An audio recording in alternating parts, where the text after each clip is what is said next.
Well, listen, we're going to try and keep this on track. Question number 2, in reviewing your main website, it came across Think Energy. Share with our audience how that differs from your other work and efforts.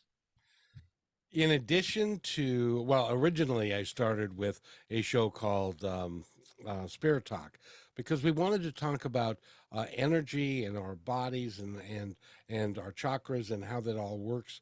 And like, so I had psychic mediums on, and and psychics and energy workers and healers and stuff, because I was really interested in the energy that we all have, that is part of who we really are. And so I had to divide that show up, because I have a staff, and the people in my staff said, you can't do positive energy kind of stuff when you're doing positive talk kind of stuff. They're two different things.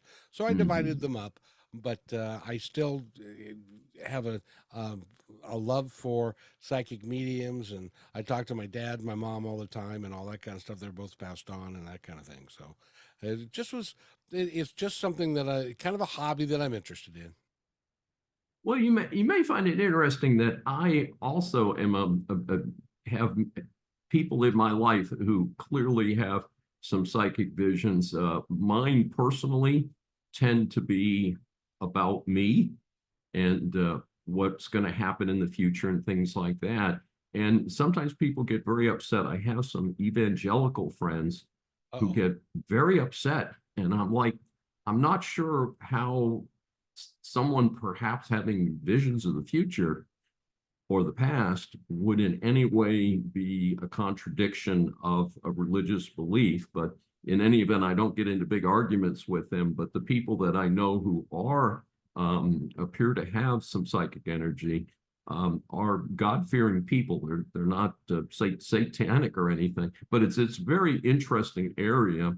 And of course, unfortunately, they're running a special on one of the cable channels right now of Miss Cleo, the famed con artist. Oh. And unfortunately, that doesn't help anybody, when you have people who are taking advantage of the situation.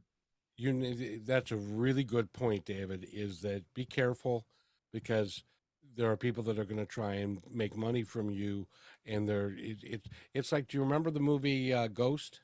Yes, Whoopi certainly. Goldberg character. Yeah. That she was pretended to be a psychic, but she was fake. So just be careful, and get a referral, and from somebody that's been with them before.